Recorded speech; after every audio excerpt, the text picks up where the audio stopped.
ओम पार्थाय प्रतिबोधितां भगवतां नारायण स्वयं व्यासेन ग्रथितां पुराणमुनीनां मध्ये महाभारतम् अद्वैतामृतवर्षिणीं भगवतीम् अष्टादशाध्यायिनीम्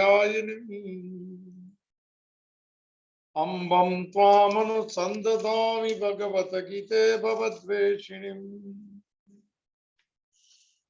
नमोऽस्तु ते व्यास विशाल बुद्धे फुल्लारविन्दाय तपत्रनेत्र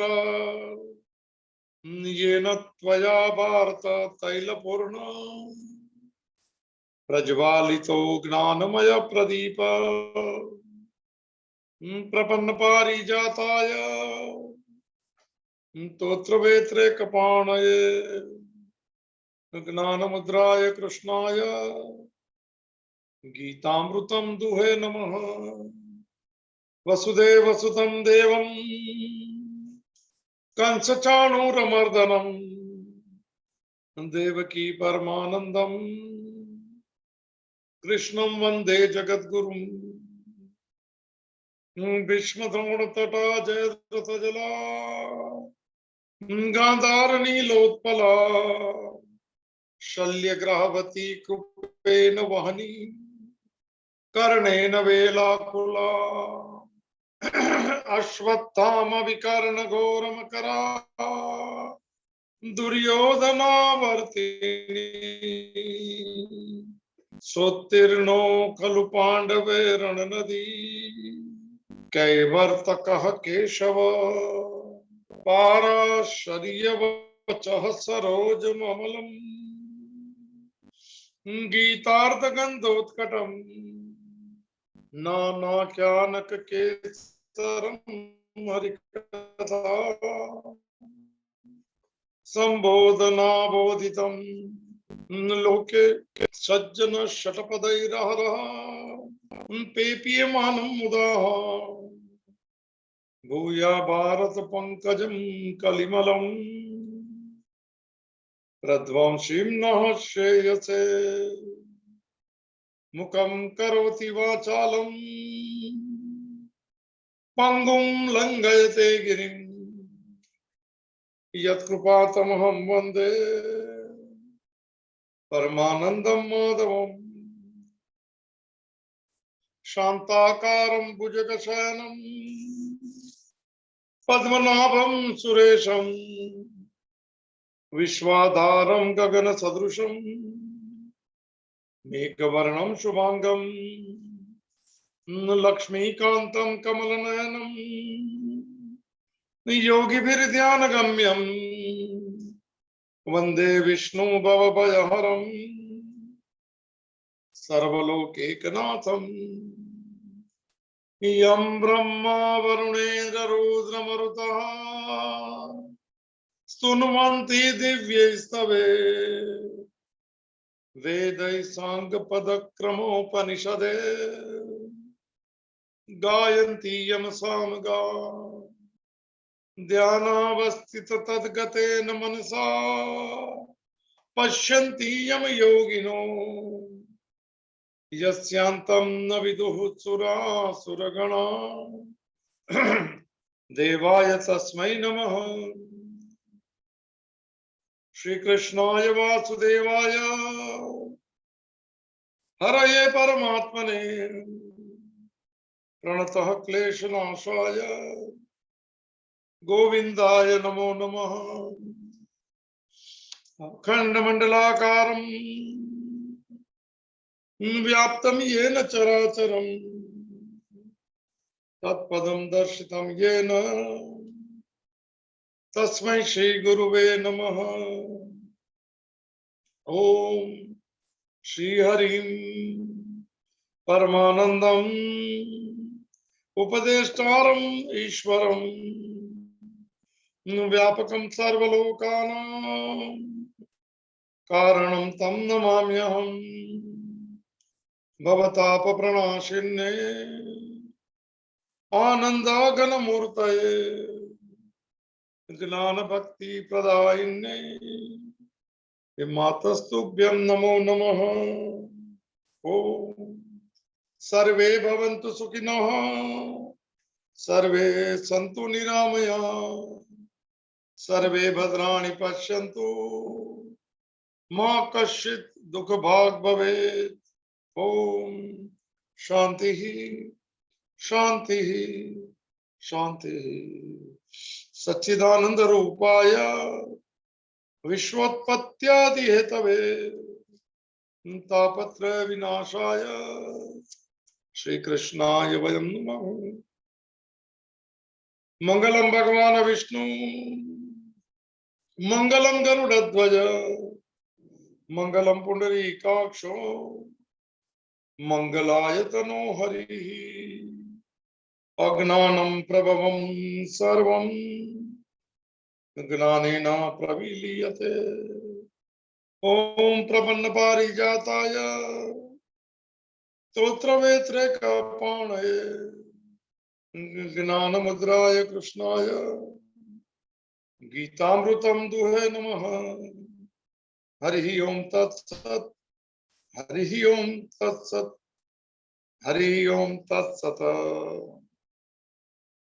श्रीमद् भगवत गीता भगवान द्वारा गाया हुआ दिव्य गीत, अ सॉन्ग डिवाइन। प्रवेश करिए डिविनिटी की यात्रा में, शांत मन की यात्रा में। एक अंदर से सुख आता है उस अनुभव की यात्रा में, अंदर से मिलते आनंद की यात्रा में से एक संतोष, एक तुष्टि, एक तृप्ति, एक कृतकृतस्य भारत है। ऐसी अवस्था के लिए मनुष्य जन्म मिला, भोगों के लिए कभी भी नहीं मिला। इस राम सुखदास जी की बात के अमृत वचन के साथ में प्रवेश करें हम भी शनिवार का दिन। निज मन मुकुर सुधारी बर नौ रघुबर फल जोदाय फल चाहे। मन का जो है मुकुर, आईना धुंधला हो गया, मेरी वृत्ति दिखती, मेरापन दिखता है, मेरे सुख दिखते हैं, मेरे दुख से दूर होने की होती, और ईश्वर कभी नहीं दिखता है, भगवान नहीं दिखता है, इसका स्पर्श, उसका स्पर्श नहीं दिखता है। सॉरी।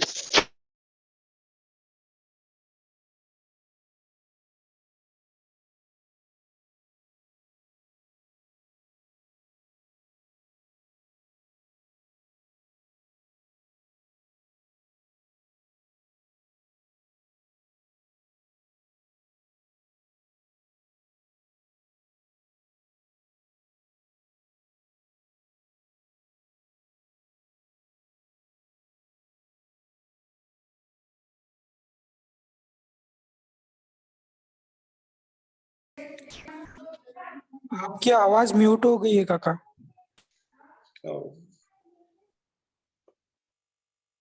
चल रहा है ना, आवाज आ रहा है? हाँ अभी आ रहा है। एक मिनट है, निकल गया, सॉरी सॉरी। हरि ओम। ये वो निकल गया था कनेक्शन। आ रहा है, आवाज आ रहा है? हाँ ओके, रुकावट के लिए खेद।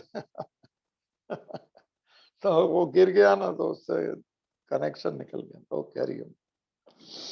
ये हमारी मन का आईना जो है, थोड़ा उसको ठीक करा। ऐसी तुलसीदास जी की, हनुमान जी के चरणों में प्रार्थना है, उन्होंने किए वो रास्ते पे हम आचरण करते जाए, हमारे चरण उस या मार्ग पे चलते जाए, और हम उस मन तुष्यंती च रमंती च, भगवत गीता का एक शब्द है।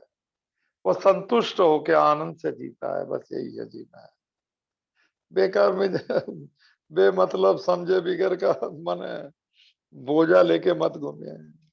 परफॉर्मेंस दीजिए 100%, फल जो मिलना है भगवान पे छोड़ दीजिए। ऐसा भी तो उनके हाथ में, छोड़े नहीं छोड़े, मगर ये मौज रहती है, एक प्रसन्नता रहती है। जिए तो प्रसन्नता के साथ में, प्लेसिडिटी ऑफ माइंड, उसका क्या अर्थ है मुझे मालूम नहीं, फिर भी तो चले फिर दिव्यता की यात्रा में। अंतिम थोड़े कठिन मन है जो हमारे, उसका एक्सटेंशन है पूरी भगवत गीता। ये 4 श्लोक बाकी है, 50, 51, 52। चलो कुछ सार ले सके तो ले, नहीं तो सुनने का भी पुण्य है। पाप और पुण्य से मुक्त होने की बात चल रही है, और शुरू में पुण्य जमा कर लेते हैं। श्रवण का पुण्य है, सुनना पुण्य है, बोलना भगवान की बात है, भगवान का नाम लेना, उसका जप करना, उसका श्रवण करना, कीर्तन करना, भजन करना, ये जीवन है सर। तो कल जो चला था दूसरा अध्याय चल रहा है सांख्य योग, जिसका नाम है ज्ञान योग भी नाम है, प्रसाद योग भी नाम है, समर्पण योग भी नाम है, शरणागत योग भी नाम है, जो नाम लो सर। मगर ज्ञान योग नाम ठीक है, ये समझ देते हैं कि कैसे कर्म करना, बताते कि कर्म करना ही हमारा एक ही सब माने फल तो अस्तित्व देता है, फल पे और देता है, तो जो और देता है वो करुणा से देता है, मगर फिर भी हम उसकी अपेक्षा क्यों रखें। तो ये सब बात हो चुकी है। तो कल जो 50 नंबर का श्लोक था दूसरा अध्याय का, कर्मयोग की चौथा हिस्सा चल रहा है, उसमें जो बात हुई थी उसको स्पर्श करके आगे चले। बुद्धि युक्तो जहाती है उभे सुकृत दुष्कृत तस्माद योगाय युजस्व योग कर्मशु कौशल। अभी भूमिका ही है, पूरी खत्म हो जाएगा। समबुद्धि की बात हुई थी, याद हो तो ठीक है, ना तो सुनते जाए सर, कोई बात नहीं, कभी वो एक समय आएगा तो कर लेंगे वो भी, पर पहले समझ तो लेके आ बात है। समबुद्धि युक्ता है, बुद्धि समता हो जाए, बात हो गई, लेबल नहीं लगता है। परिस्थिति सुखीदायक है या दुखदायक है, और मैं सुखी दुखी नहीं हूं, इतना पक्का कर ले। कोई मान मिलता है तो ठीक है, वो खुशी की बात है, पर वो परिस्थिति है, मैं नहीं हूँ सुखी दुखी, मैं तो एक अवस्था में रहूंगा, मैं साक्षी बनूंगा और आनंद लूंगा सर, दुख का भी और सुख का भी। सुख चला जाएगा, आनंद नहीं जाता है, दुख चला जाएगा, आनंद नहीं जाता है सर। तो बुद्धि युक्त कल बात हो चुकी है, सुकृत दुष्कृत है, फिर क्या अच्छा कर्म क्या बुरा कर्म, फिर क्या पुण्य क्या पाप, इस दो को छूट जाता है उसके। कुछ पाना नहीं है, अभी कुछ कर्म करना है खाली, पाने वाली बात नहीं, क्या मिला क्या नहीं, क्या पाप क्या पुण्य, वो छूट जाता है। त्यज जहाती शब्द था, कल बात हुई थी उसमें, उससे मुक्त हो जाता है। मन से पकड़ छूट जाए, मन से छूटे पकड़ उसको त्याग कहते हैं, और हाथ से छूटे उसको दान कहते हैं, जो याद रहता और ये भूला जाता है सर। तो तस्मात देयरफॉर योगा अभियान योगा या युजस्व, तू अभी एक काम कर, तू समता रूपी योग में जुड़ जा, जो 48 नंबर का श्लोक था। समता रूपी योग क्या है? योगस्थ कुरु कर्माणि। भगवान के ने कर्म दिया है, भगवान को, ईश्वर को, अस्तित्व को, जो भी को किसी ने दिया है, जो मालिक है, जो लोक महेश्वर है, योगस्थ कुरु कर्माणि। अभी उसने कर्म दिया तो उसको अच्छे लगे ऐसा करूंगा, और फल की आशा, जो देगा वो ले लूंगा, बस उतना ही। उसको कहता है योगा योग, जैसे मैं शॉर्ट में लेता हूँ। ये योग का अर्थ होता है निष्काम कर्म योग, उसका दूसरा अर्थ होता है समता रूपी योग। जो व्याख्या देखी 48 नंबर की योग की पहली व्याख्या, थोड़ा कठिन लगेगा, सुनते जाए। कौन योग उच्चते, थोड़ा रिफर करेंगे तो आनंद आएगा, नहीं हो तो भी आनंद है। इंफॉर्मेशन अच्छी रहेगी, अगर प्रैक्टिस में नहीं रखना किसको कहने के लिए। योगा ये जो तस्मा देयरफॉर, ये नियम है इसके लिए कि अगर समबुद्धि हो जाती है तो पाप पुण्य से मुक्त हो जाता है, तेज छूट जाता है। इसीलिए तू एक काम कर, तू भी जुड़ जा। अभी तक खुद के लिए कर्म कर रहा था, अभी कर्म वही रहेगा, क्रिया वही रहेगी, भाव बदल जाएगा। भाव ये हो जाएगा कि एंड द इंस्ट्रूमेंटल डूवर सर, मैं निमित्त करता हूँ, ये मैं यंत्र, कठिन शब्द है सर, मैं सेवा कर रहा हूँ, भगवान ने दी हो सेवा, जो भी अर्थ समझ में आ जाए। तो तू योगा युजस्व वो कर ले। और एक अच्छी बात की दूसरी व्याख्या है योग की, भगवत गीता की, योग कर्मशु कौशलम। योग माने समता रूपी योग, निष्काम कर्म योग, जो सो एक ही शब्द है। समता रूपी योग ही जीवन में कर्मों की कुशलता है। होशियार आदमी ये काम करता है, कुशल आदमी माने कर्म बंधन से छूटने का उपाय, ऐसा लिखा है। थोड़ा देखते हैं, सब बात हो चुकी है। कर्म बंधन प्रहास्यति, 38 नंबर का श्लोक था, बुद्धि वो 39 के बाद मैंने तुझे मैंने ज्ञान में कही, अब मैं तुझे कर्म योग में, जिससे कर्म बंधन से छूट जाएगा। थोड़ी वो कठिन नहीं करना है, इसके लिए ऊपर ऊपर से ले रहा हूँ सर। तो कौशल कुशलता की बात है, होशियारी। हमारी होशियारी कौन सी चीज में, जरा पूछ लीजिएगा शास्त्र के आधार पे। कुछ फायदा हो जाए, कुछ हो जाए सर, नहीं सर, शॉर्ट टर्म नहीं चाहिए। There is no shortcut sir. गलत काम, गलत होशियारी, गलत करना नहीं सर।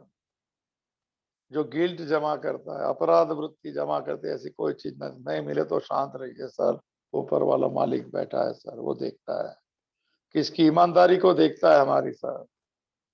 इसीलिए बिल्कुल स्पष्ट माने समझ लीजिएगा कि कभी भी ये कुशलता, होशियारी माने ज्यादा माने ये बहुत है आजकल शॉर्टकट, ये थोड़ा कर दिया, टैक्स नहीं, जो मैं इस सब विषय में नहीं आता।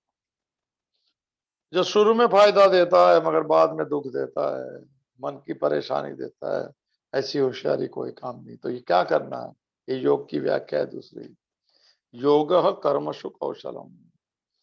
कुशल शब्द किससे आया, थोड़ा मुझे याद है, सुनाओ तो बता दे। एक कुश करके घास आता है, ये कुशासन जो आश्रम में या पूजा के उसमें बैठते हैं ना, उस आसन का नाम है कुशासन। ये घास का नाम है कुश नाम का है। तो वो क्या होता है कि कुछ जो घास जो उसको जब माने तोड़ते समय उसमें कांटे जैसे रहते, माने कड़क कठिन रहता है उसका वो। तो एक्सपर्ट लोग रहते हैं ना, वही उसको जल्दी जल्दी कर सकते हैं कुशलता से। और नहीं रहते तो उसको खून माने वो लग जाते हैं थोड़ा। वो जो पत्ते जो है वो कुश के घास जो है वो थोड़ा सख्त है, कांटे नहीं होते। तो कुशल, ऐसा कुशल शब्द है, मैं सुना है, माने सच्चा झूठा मैं अपने लिए काम में आया वो सच्चा। ये कुश जो घास है सर, उसका हल माने शांति रूप से, सुख रूप से, माने कुछ भी माने लगे बिगर वो काम कर लेता है, उसको कुशल कहते हैं। होशियार लोग रहते हैं सर, नए आदमी नहीं कर सकते, वो ये घास को नहीं काट सकते, कौन कौन हो जाएंगे सर। तो कुशल की व्याख्या आती है जो कुशलता से दुख सुख, दुखी होए बिगर, स्पर्श करे बिगर कर्म करके निकल जाता है, तो कुशल हो जाता। अल एक विद्या का नाम है, अल विद्या। चलो वो सब बात नहीं करते। तो कौशल कहता है उसको, जो होशियार है, जो कौशल है। तो इसमें कुशलता क्या है, कर्म में, कर्म में कुशलता यही है कि कर्म क्रिया तो चल, देखो भाई बड़ा थोड़ा मैं मुझे पक्का कर लो ये इसको भी सुने समझ में आए तो। हम जो क्रिया करते हैं ना, क्रिया जिसको काम कहते हैं, जो भी कहते हैं समझ लीजिएगा, वो क्रिया का कोई असर नहीं है, मगर जो इंटेंशन ऑफ द डूअर, मेरा इंटेंशन क्या है, वो उससे प्रारब्ध बनता है, उससे उसके बीज बनते हैं, जो हमने एक बार प्रारब्ध के बात की। तो बाहर के काम, बाहर के कर्म जो है वो वही रहेंगे। कुशलता क्या है इसमें, कुशलता ये है कि I am not the doer, I am the instrumental doer. कर्ता भाव निकाल देना है, ये कुशलता है। ये योग में स्थिर होना है, नजर भोग में स्थिर होगा। दुखी दुखी घूमते हैं सर, है उसको कम लगता है, नहीं उसे उसको चाहिए, कुछ समझ में संतोष ही नहीं आता है। क्योंकि डूअर जो है वो मैं और मेरेपन से चलता है, उसका मैंपना कभी नहीं निकला तो बहुत दुख देगा सर। दुख तो अहंकार देता है, मैंने अपनी मानी हुई मान्यता दुख देती है, मेरी लायकात मैं खुद नक्की करता हूं। अरे नहीं, कर्म के सिद्धांत अलग है सर, बड़े पक्के आने चाहिए। तो कुशलता क्या है, होशियारी क्या है, होशियारी यही है, डूअरशिप मेरे पे से निकाल देता हूँ, मैं इंस्ट्रूमेंटल डूअर बनता हूँ, तो मेरा ईगो कम होता है, डूअरशिप कम हो जाती है। डूअरशिप एक इंस्ट्रूमेंट का आता है कि मैं किसका मन, किसने दिया हुआ कर्म करता हूँ, तो धीरे धीरे फिर मैं करता भाव धीरे धीरे कम होता है, उसको अकर्म कहते हैं। चौथे अध्याय में आएगा, इसका एक्सटेंशन है पूरी भगवत गीता, इसीलिए कोई अशांति रहेगी। वो अकर्म कहते हैं, वो अकर्म को माने नहीं, कर्म किया मगर उसके फल नहीं मिलेंगे, इसके बीज नहीं आएंगे। जो पाप पुण्य से मुक्त होता है वो कैसे होता है, हम कोई भी कर्म करते हैं, इंटेंशन अगर कुछ पाने का है और मैं करता हूं, आई एम द डूअर, मैं बताया था इनबिल्ट है करता भाव। तो किसको कष्ट, कष्ट देके करते हैं तो उसको बीज बनते हैं उसका, उसको नाम है पाप के बीज। और किसके भले के करते हैं, उसमें मेन मेन चीज है, तो उसमें वो बीज बनते हैं, वो पुण्य के बीज है। और समय आता है, संयोग होता है, परिस्थिति सरकमस्टेंसेस होता है, अस्तित्व नक्की करता है, नक्की नहीं करता है, आप ऑटोमेटिक सिस्टम है, तो उसका उसको फल मिल जाता है, ये बीज फल बन जाता है। पाप का बीज है तो इनकन्वीनियंस, बराबर नहीं चल रहा है तो समझ लो कि कुछ किया हो तो ये अभी आ गया, और ठीक चल रहा है तबियत ठीक है, लोग भी कहते हैं सब चल रहा है बरोबर, तो पुण्य के बीज चल रहे हैं सर, फल बन गए। अभी नए हमको फल और बीज नहीं बनाना है, ये कुशलता है, ये यहाँ से शुरू होता है, जो बात हो चुकी है। तो योगा ये युजस्व शब्द है, मैं बहुत डिटेल में नहीं लेता हूँ। तू समता रूपी योग से जीवन शुरू कर, नहीं तो विषमता हो जाएंगी तो सुखी दुखी होता जाएगा, कोई फायदा नहीं सर। एक पूरा दिन होता है, एक संतोष आता है, एक नींद आती है तो लगता है कि भगवान तेरे लिए कर दिया बहुत, और तो उसमें थकान नहीं लगती है।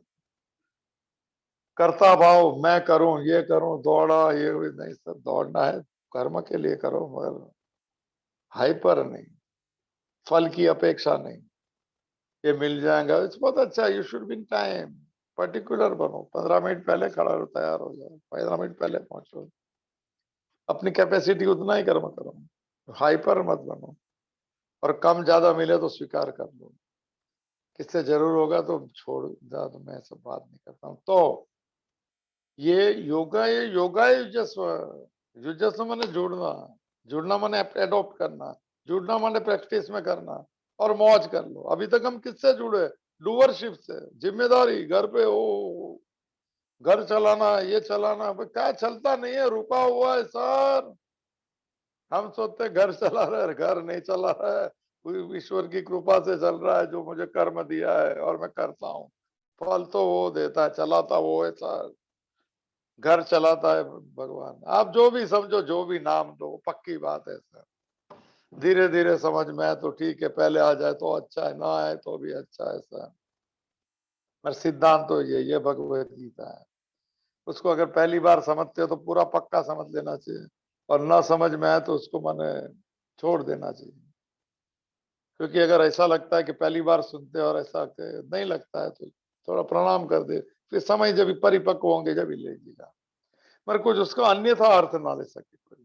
तो युज्जा योगा युजस्व, निष्काम कर्म योग में तू कर्म कर, और जो नहीं मालूम है हम जो करते हैं, फिर से एक बार डूअरशिप के साथ किए हुए कर्म बड़े बंधन के कारण बनते हैं, जो कह दिया कर्म बंधन होते हैं, फिर पुनर्जन्म की यात्रा शुरू हो जाती है। ये हम प्रश्नोत्तरी में लिया है, इसलिए कर्म बंधन प्राश्यसी 4038 का 38 9 नंबर के श्लोक भी था, तो वो नहीं लेता हूँ। ये खाली 3 श्लोक अभी बचे हैं, फिर वो कहते हैं कि वो उसकी बुद्धि परमात्मा में स्थित हो गई, थोड़ा समझेंगे। अर्जुन पुत्र के ऐसी कोई व्यक्ति हो सकती है, अभी शुरू करता हूँ, डिटेल में नहीं, इतना डिटेल 3 4 अध्याय उसके पीछे है। और अगर कर्ता भाव से कर्म नहीं करता है और फल की अपेक्षा से कर्म नहीं करता है, उसको फल नहीं मिलता है कोई सर। इसी को अकर्म कहते हैं, इसको कुशलता कहते हैं, इसको ज्ञानी कहते हैं सर। मुझे याद है 18 अध्याय के 12 नंबर का श्लोक है, 12 नंबर कोई गलत सलत हो सकता है, बता देता हूँ उसमें, क्योंकि गीता का 18 अध्याय भी एक्सटेंशन है कर्म योग का आधा। रामसुख दास जी का ऐसा कहना है कि अगर भगवान जो बात अर्जुन के प्रश्न की नहीं कह सके, उन्होंने एक्सटेंशन में ऐसा बोल, दुख दुख मैंने मौज लेने के लिए। तो ये मेरे ख्याल से 12 नंबर, हाँ देखो, देख श्लोक 18 अध्याय के 12 नंबर, ये जो बात होती है कि कर्म का फल जो त्याग कर देता है उसको क्या होता है, उसको पुनर्जन्म नहीं होता, उसको कोई रिजल्ट नहीं आता, वो प्रसन्न नहीं रहता है। देखिए श्लोक समझ लीजिए और नोट कर लीजिए साहब, कर्म की बात समझनी है तो। ऐसे बहुत श्लोक है, मुझे याद आ गया 12 नंबर का श्लोक, कर्म फल छोड़ने वाले का क्या होता है। तो 3 प्रकार के हम जो करते, हम जो जी रहे, हमको तो पता ही नहीं कि क्या भाव बदलना है, कुछ कोई बच्चे सिखाया नहीं, सिखाया तो बहुत अच्छी बात, प्रणाम उनको सबको, मुझे नहीं पता था, भगवत गीता से पता लगा। 12वां नंबर का श्लोक है 18वें अध्याय का, अनिष्टम इष्टम मिश्रम च त्रिविधम कर्मण फलम, 3 प्रकार के कर्म के फल मिलते हैं, जो हम बीज बनते हैं फिर फल मिलते हैं, 3 प्रकार के होते हैं। पण भवती भवती अत्यागी नाम प्रेत्य न तो सन्यासी नाम क्वचित, अब ये सिद्धांत है सर, इसके ऊपर ये समझ सकते हैं 2 श्लोक, समझना। मैं थोड़ा ये सब जूम मीटिंग में समझ में नहीं आता, कोई समझते कोई है कि नहीं वो भी खबर मालूम नहीं पड़ता। मुझे तो एक जन ने बोला कि ये चालू करके वो चला जाता है, क्योंकि वीडियो बंद रहता है तो सुन लेते हैं सब। हम जो करते हैं उसके तीन अत्यागी नाम शब्द है। अत्यागी माने कर्मफल का त्याग नहीं करने वाली व्यक्ति का। हमको तो पता ही नहीं कर्मफल का त्याग क्या है, कर्मफल क्या है। तो सुन लीजिए, माने हमारी टाइप के 100% लोग साधना करके ये समझ में आ गया, साधना करके ही कुशलता आएगी। अत्यागी ना, अमाने नहीं। जिस लिखा है कर्मफल का त्याग जो नहीं करता है उसको 3 प्रकार के रिजल्ट आते हैं। आपको भी आते होंगे, मुझे भी, सबको आएंगे। क्या? कर्मणम इष्टम फलम। इष्ट माने अच्छा फल, पता है, तबीयत ठीक है तो। दूसरा अनिष्टम, उल्टा, अपनी मर्जी नहीं चलती है तो वो भी फल है। अनिष्ट और लगा दिया है, इष्ट और अनिष्ट, अपनी मर्जी का नहीं। तीसरा मिश्रम फल, ये मिक्स भी आता है। थोड़ा सुख थोड़ा कोई। मुझे किसने पूछा था, मैं मजाक में क्या बोला, सच बात में मैं तो नहीं। मैं बोला भाई किसने माना, उनको मैं ऐसा ही बोला कि भगवान से मन्नत मांगती कि लड़का मिले, और हो गया भाई। तो क्या इष्ट फल मिल गया। मगर लड़का भी बात ही नहीं मानता है तो क्या हो गया, मिश्र फल हो गया, मिक्स हो गया। मांगा था कि लड़का मिलो, मिल गया, पर वो मानता नहीं है तो क्या हो गया, मिक्स हो गया, मिक्स फल।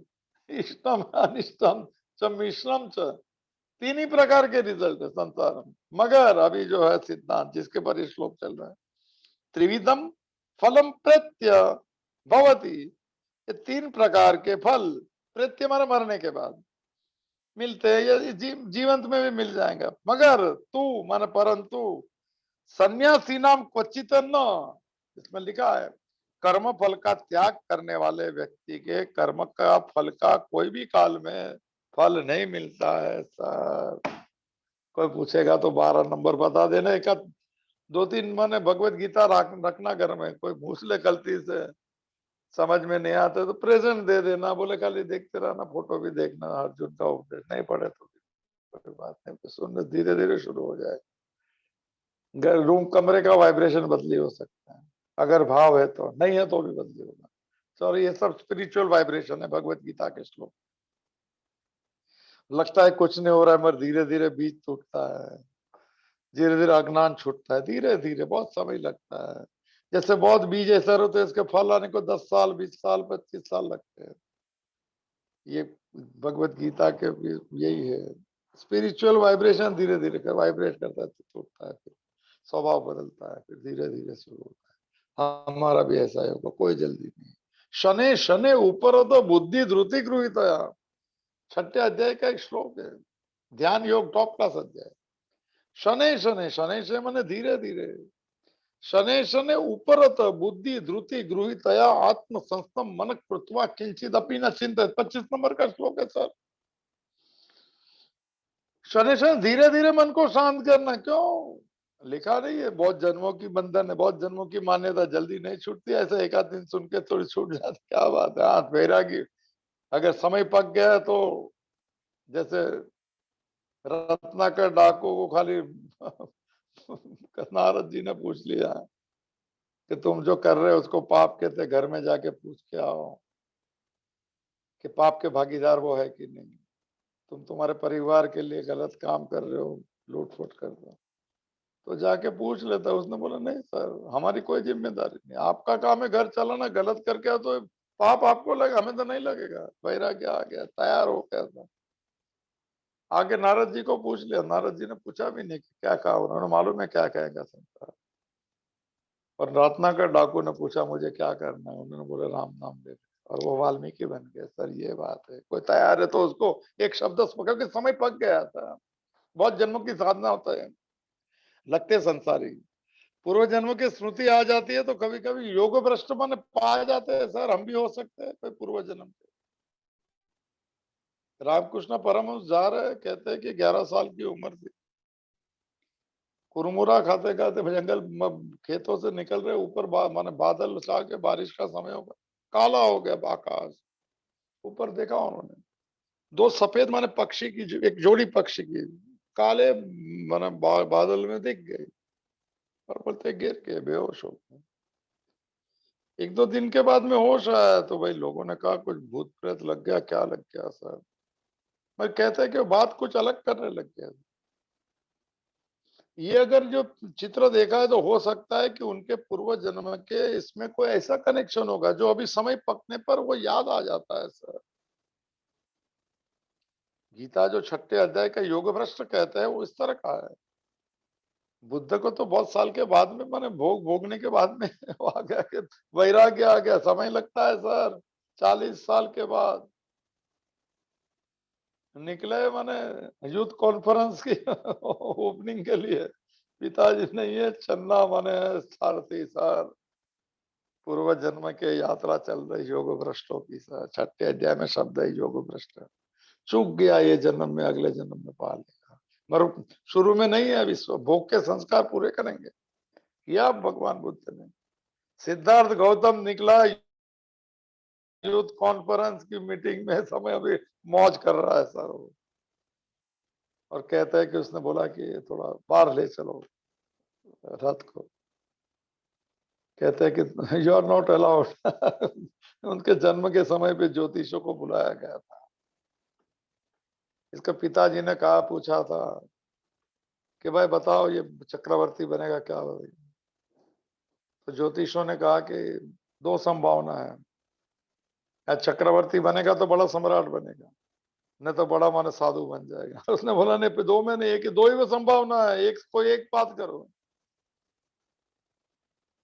तो 7 ज्योतिष नहीं कह सके कुछ।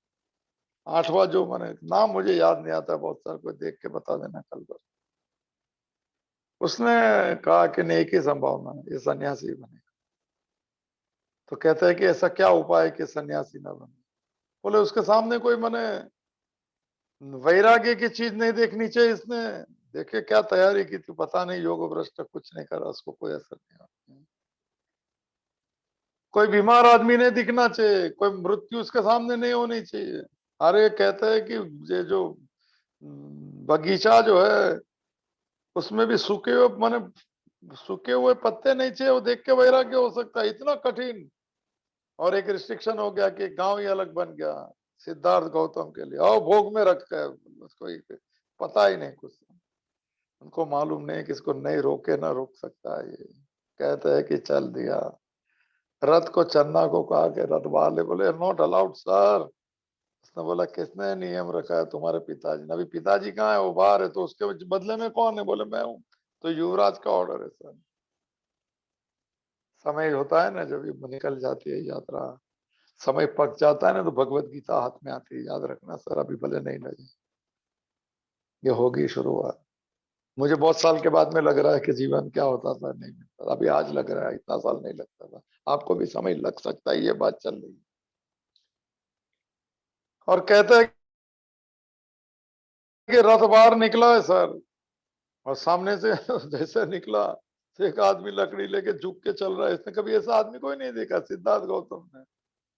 उन्होंने चन्ना मने सारथी को पूछा कि इसको क्या हो गया, क्यों लकड़ी लेके चलते, देखे क्या इतना इतने माने संयम में रखने के बाद भी पूर्व जन्म की यात्रा कैसे शुरू हो गई, ये बात अपने काम के आ सकती है। तो कहा कि इसको वृद्ध कहते हैं। तो वृद्ध किसको कहते हैं?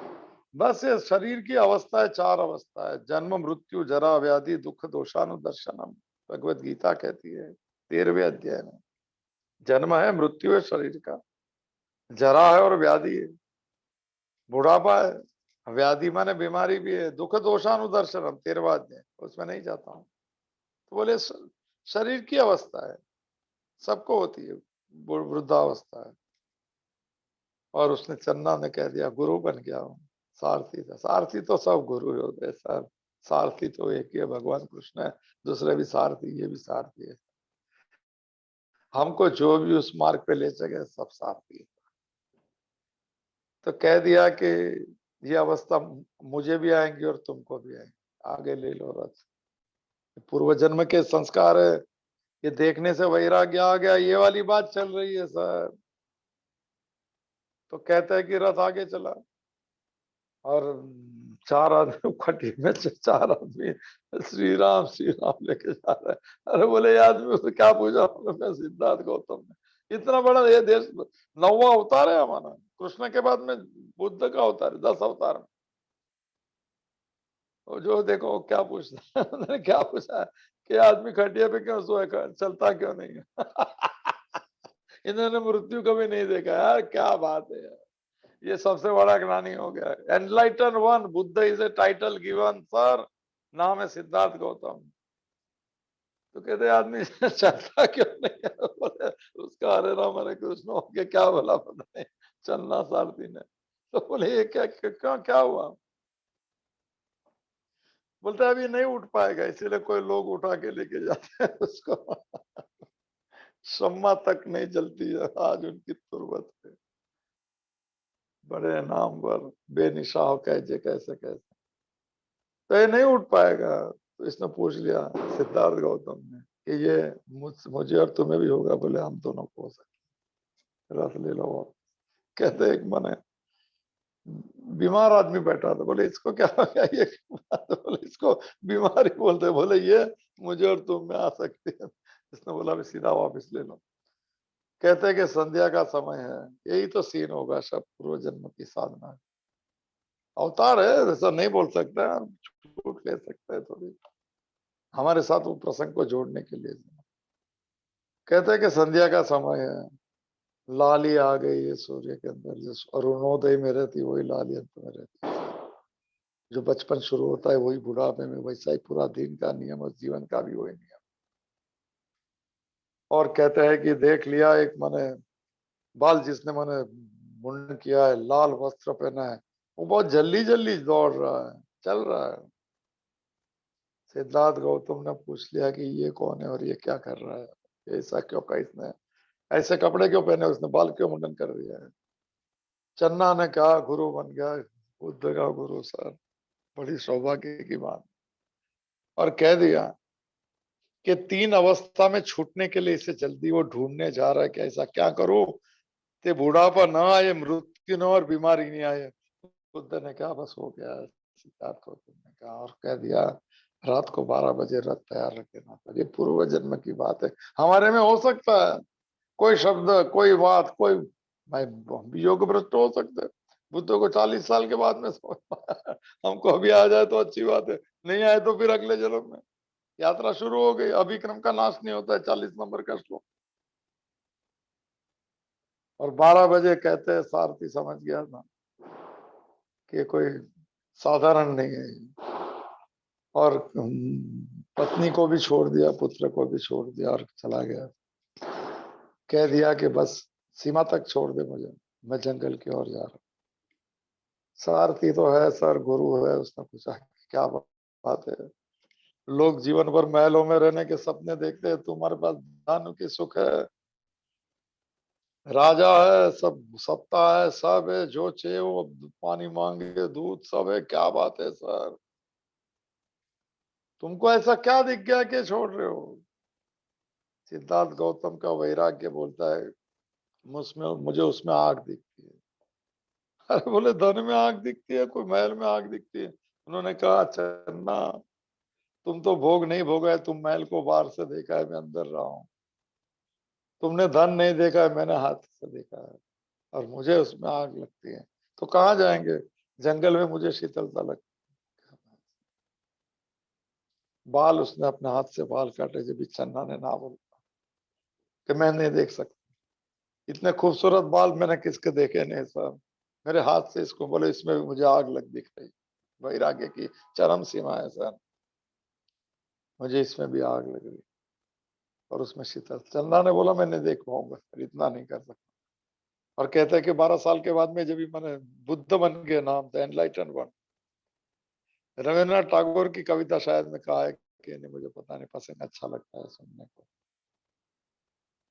कहता है कि यशोधरा ने, उसकी पत्नी जो थी, उसने पूछा था कि तुमको ऐसा किसने कहा दिया कि आत्म प्राप्ति के लिए घर छोड़ना पड़ता है? आत्म प्राप्ति कौन कहता है कि जंगल में होती, कौन कहता है वन में होता है? देखो ज्ञानी क्या जवाब देता है। ज्ञानी ने ये जवाब दिया, मैं बताया था ये बात शायद, ज्ञानी ने जवाब दिया कि यहाँ से छोड़ के गया था जब मुझे नहीं मालूम था, अभी प्राप्ति हो गई तो मुझे मालूम है कहाँ से भी हो सकता है। देखिए पूर्व जन्म की। अब 44 नंबर का श्लोक है, 6ठे अध्याय। पूर्व अभ्यास नहीं ते रियते अवश्य, पर मजबूर होके वो ये यात्रा में चला जाएगा। ये सब इच्छा से वो क्या 6ठा अध्याय याद आ गया, उसमें चल रहा है। तो उसमें कहा है, बात वहां से हुई है। शने शने ऊपर तो बुद्धि द्रुति गृहित, धीरे धीरे करना। बहुत जन्मों का माने ये पक्की समझ है, कैम द डूअर, ये जो भी आप समझे। तो शने शने ऊपर तो बुद्धि द्रुति गृहित, उसको बहुत शांति से, समझ से, साधना से ये कह रहा। मुझे लगता है कि आपको कठिन लगता है, इसके लिए मैं मेरी तरफ से कह रहा हूं। तो कौशलम योग कर्म कौशल। तो जो श्लोक जो था वो रह गया कि चालू है, पता नहीं 12वें नंबर का श्लोक याद रह गया। तो जो माने फल की अपेक्षा, सन्यासी नाम का अर्थ है जो फल की अपेक्षा छोड़ देता है, उसे कोई कर्म का फल नहीं बनता, उसको जन्म भी नहीं मिलता है उसको। ओहो। संतु सन्यासीनम क्वचित न फलम भवती। कर्म फल का त्याग करने वाले आदमी को कर्म का फल कोई भी काल में नहीं मिलता है। भगवत गीता को पूछे तो बता देना सर। ऐसे किए हुए कर्म को अकर्म कहते हैं। और वो रहता है तुष्ट, वो बहता है, फिर वो अपने अपने अंदर का सुख बांटते रहता है सर। अब इसको कुछ नहीं चाहिए। वो तानसेन से छूट गया, हरिदास बन गया। अभी अपनी मर्जी के लिए गाता है, संगीत मंदिर बज रहा है, वो संगीत बजाता नहीं। अंदर मिला हुआ सुख वो संगीत के द्वारा बाहर बाहर आया। सुख पाया रहम तेरी सुख पाया, इतनी नानक दी अरदास। ये नानक की अरदास है। ये जो भाव है। तो चलते अगले श्लोक में। कठिन है, आप लीव मीटिंग भी कर सकते हैं, क्योंकि इसमें सुनने वाले कम है और करने वाले भी कम है, इसलिए पता है मुझे। तो 51 नंबर का श्लोक, एक दो श्लोक बाकी है, 51 फिर अर्जुन का प्रश्न है। चलो, तो क्या मिलता है? चलो ये सब कर लिया, कुशल कर्म बंधन से छूटने का उपाय है ऐसा बताया। उससे क्या होगा? चलो सुन लेते क्या मिलता है। फल की आशा नहीं रहेगी, मालूम तो पड़ेगा बाई प्रोडक्ट क्या है। फल नहीं है, ये छोड़ा तो क्या हो गया? तो ये हुआ सर। तो चलो लेते 51 नंबर का श्लोक, दूसरा अध्याय। कर्मजम बुद्धि युक्ता ही फलम त्यक्त्वा मनीषिणः जन्म बंध विनिर्मुक्ता पदम गच्छति अनामयम। ओहो, ये शुरुआत होगी। एक निमित्त बन के कर्म किया, ही शब्द से शुरू होता है जब ये अन्वय, तभी उसका मतलब है कंटिन्यूएशन है। क्योंकि ही का अर्थ होता है बुद्धि युक्ता है। तीनों तीन श्लोक में बुद्धि योग आता, बुद्धि युक्ता है, तीनों तीन। बड़ा एम्फेसिस है शब्द के ऊपर। भगवान ये निमित्त बन के कर्म करना, भगवान के लिए कर्म करना, वो बुद्धि मन कर्मयोग है। वो कर्मयोग को समता रूपी बुद्धि कहते हैं। बुद्धि में निश्चय कर दिया है। पकड़ना शब्द थोड़ा बहुत कठिन नहीं है। समबुद्धि युक्त लिखा है ही, क्योंकि बुद्धि युक्त है, तीनों में बुद्धि युक्त है। 49, 50, 51। तो वो कहते हैं वो मनीषिणी है। मनीषिण, वो ज्ञानी है, वो समझदार है, उसने सुसार को पा लिया सर। ये ऊपर ऊपर नहीं देखता है कि ये मिला मिला नहीं, उसको सार मिल गया, उसको एसेंस मिल गया। रामकृष्ण परमहंस बैठे थे तो काम खा रहे थे भाई, बगीचा। आप जा कोई भी देखा होगा किसने, दक्षिणेश्वर कलकत्ता में ही है, पास में गंगा के किनारे पंचवटी है वहां पे। एक बायोलॉजिस्ट आया, बहुत लोग आते होंगे उधर। उन्होंने कहा भाई ये आम खा रहा है, बड़ा आदमी कहते हैं। तो उनको बोला कि देखो, ये आम का नाम ये है, इसका नाम ये है, इसका नाम ये, इसका नाम ये, इसका नाम है। बोले समझ में आया कि ना? बोले मैं रस पी लिया। क्या समझ? मैं कौन सी आम है, कौन सी आम क्यों देखो? रस पीना है, वही है। गीता का रस पीना है, भगवान का माने उसके साथ कर्म करना है और अंदर से आनंद लेना है सर। ज्यादा उसमें नहीं जाना है, शब्द में कम जाइएगा। जाना है तो विद्वान बनना है तो जाइए, मगर अनुभूति करना है तो उसका एसेंस ले लीजिए। थोड़ा थोड़ा प्रैक्टिस में कर दीजिए और मौज कीजिए। ही बुद्धि युक्ता मनीषी ना, एक ज्ञानी जन है, मनीषा जिसकी है। एक मनीषा पंचक है शंकराचार्य का, मनीषा मेरी ये है, तो ये मनीषीन कहते हैं ज्ञानी को। वो क्या कहते हैं, रिजल्ट है ये, इसमें कोई श्लोक में कुछ नहीं। कर्मजम फलम त्यक्त्वा, ये पूरा 3 श्लोक का सार कंक्लूडिंग है ये टॉपिक का। कर्मजम, कर जो शब्द का अर्थ है कर्म से जन्मती हुई, कर्म से पैदा होने वाली, उत्पन्न लिखा है, उत्पन्न होना फल, कर्म करते हैं तो फल मिलता है, हमारी वो फल की अपेक्षा नहीं रखता है। तो कर्म से उत्पन्न होने वाला फल का त्याग करना, माने जो मिले वो स्वीकार, त्याग नहीं कर सकता है, फल लेना पड़ता है। ऐसा नहीं कि कुछ देखे क्या मैं नहीं लेता हूं, ऐसी कुछ बात नहीं है सर। मगर वो ये कहता है कि जो मिले हो मुझे मंजूर है, राजी हम उसी में जिसमें तेरी रजा हो। मैंने कर्म किया तो ये मिला, तो समता की व्याख्या कल देख ली थी, परसों फिर से एक बार नीचे लिखा है गीता प्रेस में सर। जो कर्म करने को आया है वो पूरा हो न हो, फल अनुकूल हो प्रतिकूल हो, उसमें समभाव रखना कठिन बात, कोई सिखाया नहीं आज तक, आज से सीख लीजिए। बच्चे लोग को समझा सके तो समझा देना, और नहीं समझा सके तो खुद समझ देना, और न समझे तो छोड़ देना। उलझना मत, एक तो संसार में कुछ नहीं, उसमें ढूंढ रहे हैं सब, हेलोजन दिख रहा है सब। और अंदर का प्रकाश नहीं दिख रहा है, अंदर उजाला नहीं है, दिए बार जलाए, अंदर तो लालटेन बुझा हुआ है। तो ही बुद्धि युक्त है, कंक्लूडिंग है, समबुद्धि से युक्त ज्ञानी जन, उसका ट्रांसलेशन, कर्मों से उत्पन्न होने वाला फल का त्याग करता है, माने जो मिले वो स्वीकार करता है। त्याग माने कोई मिला और फेंक दिया है तो कुछ नहीं होता है त्याग कर। तो क्या होता है उससे, जन्म बंध विनिर्मुक्ता, फिर से एक बात जो हमें समझ में नहीं आती है, जन्म और जन्म रूपी बंधन से छूट जाता है। जन्म का बंधन बहुत दुखदायक है संसार। जन्म भी दुख एक बार लिया था बात, ये उसको दुखालय कहते हैं, शाश्वत, 8वें अध्याय संसार को। चलो जो भी, जन्म बंध विनिर्मुक्ता, मुक्ता तो छूटने को कहते हैं, विनीर का अर्थ होता है विशेष रूपे न निर्मुक्ता, विशेष रूपे मैंने साधना करके, प्रैक्टिस में करके। सुबह में कर्म शुरू होता है, 10 से 5 ऑफिस है, जो भी है काम धंधा, जो मुझे पता नहीं, मैं कुछ नहीं किया तो मुझे मालूम नहीं, तो नक्की कर लिया कि पूरे दिन में लाइक्स डिसलाइक से बिगर 100% करेंगे।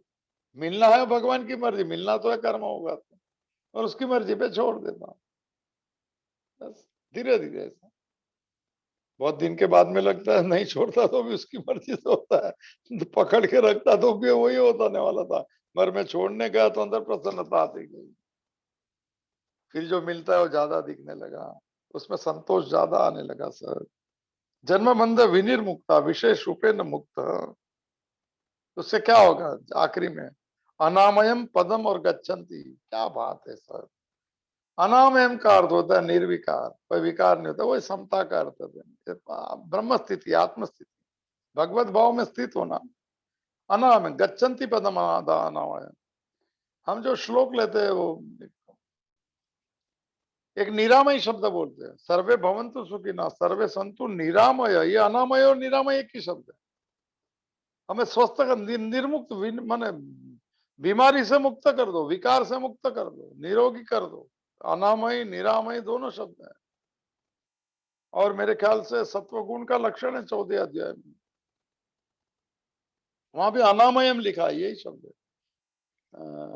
परसों ही तो बात हुई थी गुण में।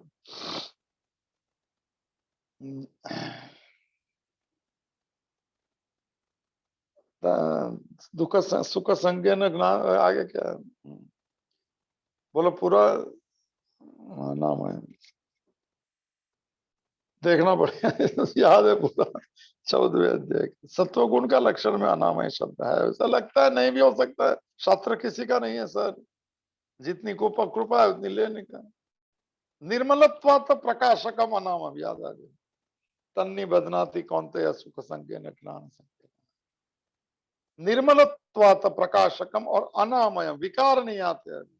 अभी सुख दुख समान लगता है कि भगवान की मर्जी लगता है, बीमारी होती है तो सुख में सुखी दुख में दुखी हो, सब बीमारी है सर, इम्बैलेंसिंग है, वो तराजू जो झुकता है, जो बात हुई थी रामकृष्ण परमहंस की, सुख नहीं देता है सर। मन संतोषी हो जाए रोज, तो मौत से जियो सर। अच्छा, कोई गलत काम नहीं करते तो बहुत अच्छी बात है, करना भी नहीं चाहिए। कोई शॉर्टकट नहीं है जीवन में, कोई इजीनेस नहीं है सर। एक सीधे सरल मार्ग पे चलना है, जो मिले उसमें संतोष से जीवन जीना है सर। क्या है थोड़े की, वो गाना क्या है, जिस देश में गंगा, जो थोड़े की क्या है, लालच नहीं हो, थोड़े में गुजारा होता है सर। हम उस देश के वासी हैं जिस देश में गंगा बहती है, तो गंगा स्नान का प्रतीक। थोड़े में गुजारा होता है, अभी बढ़ गया सब। 10-15 साल में कहां से सब पैसे, गाड़ी, सब सब जो अच्छी बात है, और ऐश्वर्य आ जाए, मगर बिगर संतोष की याद गाड़ी जो है वो दुख देंगी। संतोष की जो साइकिल चलता रहेगा संतोष में, वो भी प्रसन्न रहेगा। संतुष्ट सततम योगी यथात्मा दृढ़ निश्चय, भक्ति योग का लक्षण है। तो ये जन्म बंध विनिर्मुक्ता अनामयम पदम गच्छति। अनामय माने निर्विकार समता, जो कहते हैं एक ही अवस्था में रहता है, ये आत्मा का लक्षण है। इसको आत्मा माने चैतन्य, परमात्म तत्व, उसमें पदम गच्छन्ति। गच्छन्ति का अर्थ होता है जाना, इसमें कुछ जाना नहीं, मिले हुए के साथ मिलना, उसको गच्छन्ति कहते हैं। भगवत गीता जो है 3 सत्य है। जो बात हुई थी, एक बार प्रश्न पूछा था, पारमार्थिक सत्य जो सभी आत्मा स्वरूप है, उसको पारमार्थिक सत्य, सब एक ही चैतन्य स्वरूप है। दूसरी रिलेटिव रियलिटी, जो माने, तो ये रिलेटिविटी जो हम लोग संसारी भाषा वही है, एक की ठीक तो एक दूसरे के लिए नहीं, वो वाली रिलेटिव रियलिटी है। रिलेटिव रियलिटी में जो शब्द यूज होते हैं, वो भगवान ने इसमें आए कि भगवान मिलता है, वो वहां जाता है, स्वर्ग में जाता है, वो परम पद को प्राप्त करता है। गच्छन्ति, गच्छन्ति माने जाना। मगर ये जो है ना कि एब्सोल्यूट ट्रूथ, ये व्यावहारिक सत्य की भाषा है।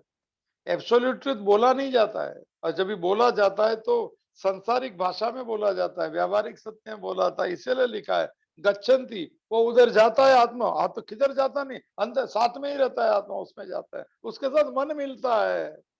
गच्छन्ति शब्द समझ लेना सर, ये भगवत गीता जो है उसकी ये स्पेशलिटी है।